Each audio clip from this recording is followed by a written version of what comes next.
So today for A Course in Miracles, the lesson, I believe 62 is, or the affirmation, I am the light of the world and forgiveness is my function. And I'm thinking about this. I've been listening to Neville Goddard this morning as well, a lecture by him called Jesus or Barabbas. And so what forgiveness is seeing the world as it should be. It's not dwelling on something bad that happened and then feeling like some, morally superior person, whatever, like, oh, well, I forgive that. It's literally not seeing that.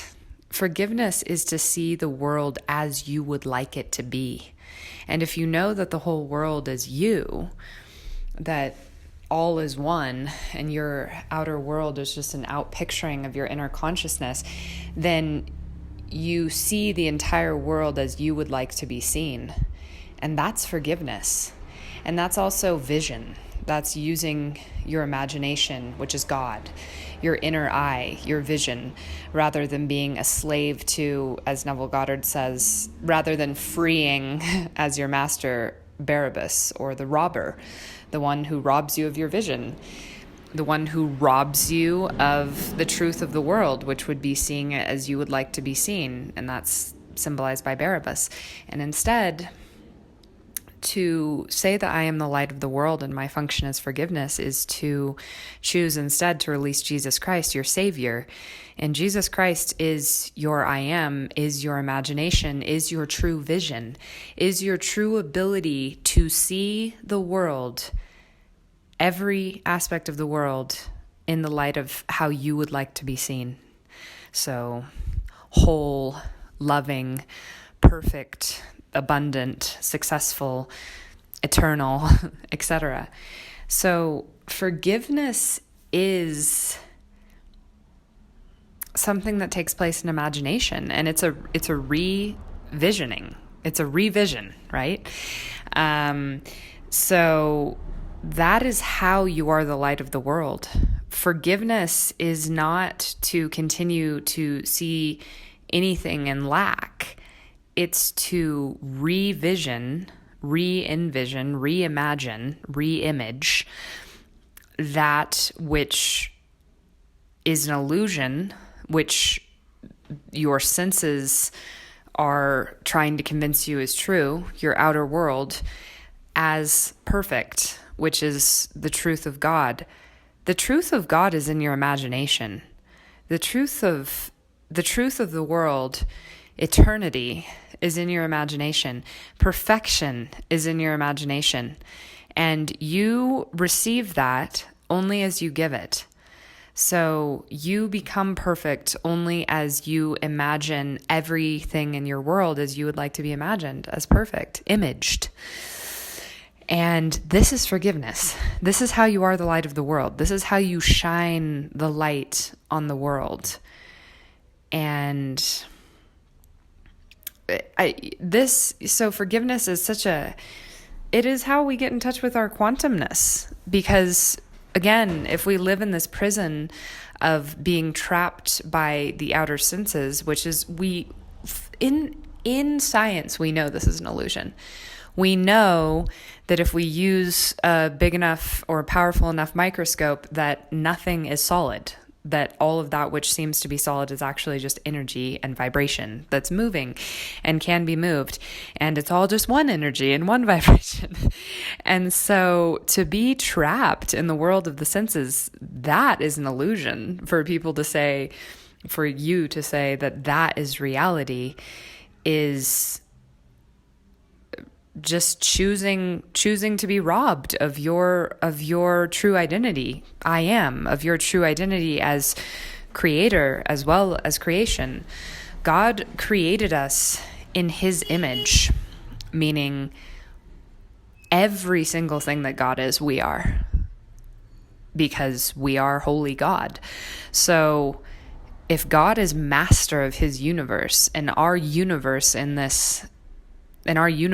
at least in this physical world and body, is our perception, then becoming complete master of our perception is to rightfully become who God, pure energy, I am, pure consciousness, pure awareness meant us to be. And that's why we're here, is to become the master again, is to put the master imagination, awareness, inner vision in the masterful position above the servant, which is the body and the outer world and all gross things, all physical things.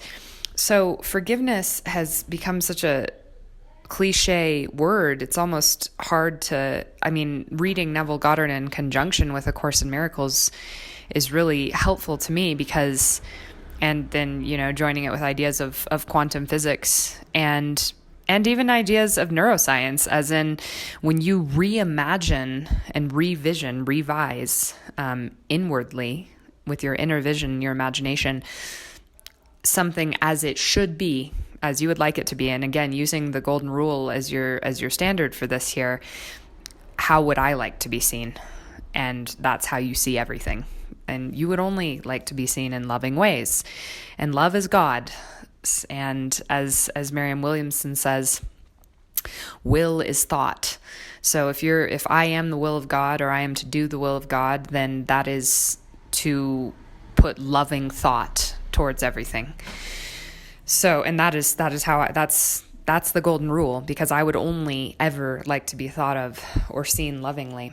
So when we refuse to be ruled by the outer senses, the outer sense perceptions, this gross physical world, this illusion, this projection, then we reimagine a situation and see it as it should be, as we would like it to be, and we really believe that, and we feel the way we would feel if that were true, we literally create new neural connections, which our brain, which are no less real, are exactly as real when we combine thoughts with emotion, which are exactly as real to our brain as something that seemed to happen in the outer world. And we also claim our identity as quantum beings because we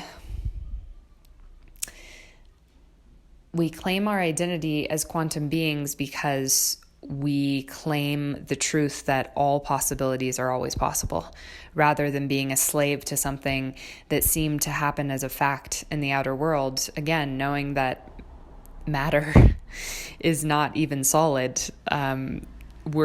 It's like we're being prisoners behind bars that we could actually just step through if we just even tried. So this is true forgiveness. I am the light of the world, and my function is forgiveness. And my function is to see the world as it should be, to see the world only through love. This is true forgiveness. Literally, to reimagine a situation and a person as they should be, were they wholly loved and wholly love. So to reimagine and feel as true, the poor person as wealthy, the sick person as healthy, the lonely person as loved. And this was another, I can't remember who this was, but I think it was Neville Goddard. But this is our power. This is forgiveness. Every single person who comes into our life is a reflection of our inner being, of our inner consciousness that we have brought there. So no one can come to us except we call them, right? No one comes to the Father except is called by him. No one comes to me except is called by me. And the question we can ask ourselves to fulfill our function of forgiveness in being the light of the world for each person is, what do you want? And it's really, what do I want? Of course, we're all one. But we know this. I've been practicing it. We intrinsically know it, for like, it's an intuitive thing. And it's whatever for every person that you're in consciousness of, you ask this question, what do you want? It comes to you immediately, and there it is. There you can fulfill your function of forgiveness by imagining inwardly for that person, who again is just a reflection of you, but for that state of yourself, for that person, that they have that which they want. So Again, imagining that they are wealthy, they are healthy, they are loved, they are free, they are expanded, they are whatever it is that this person wants. They are revered, they are respected. Whatever it is that you immediately get this sense of, that's what this person wants. And I am the light of my world, the world, their world. My function is forgiveness, which is to see them as they should be in God's will, which is through only loving thoughts. So if you like as an affirmation, I am the light of the world and my function is forgiveness.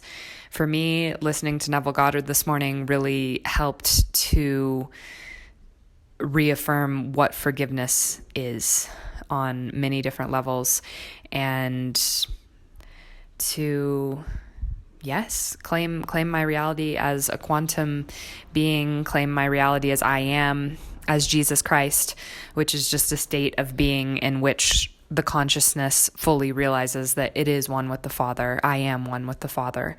I and my Father are one. But my Father is greater than I. So that, again, just to tie this up, goes with, okay, so I imagine that, I feel it to be true. And then because I know that this genius, perfect, all-knowing, omniscient, all-powerful, masterful energy that created and sustains the universe, God, awareness, whichever word you want to use, because I know that it is all-powerful and that I am one with it, I now know that my reimagining of that person or situation as it should be in the eyes of love, in the inner vision of love, will produce outer effects, will also make the outer world a better place, because I am the one directing this energy. I am this energy and I am the one directing it. And to become master and practitioner of that direction in a loving way, because love is God and God is love, is to truly step into what we're here to remember.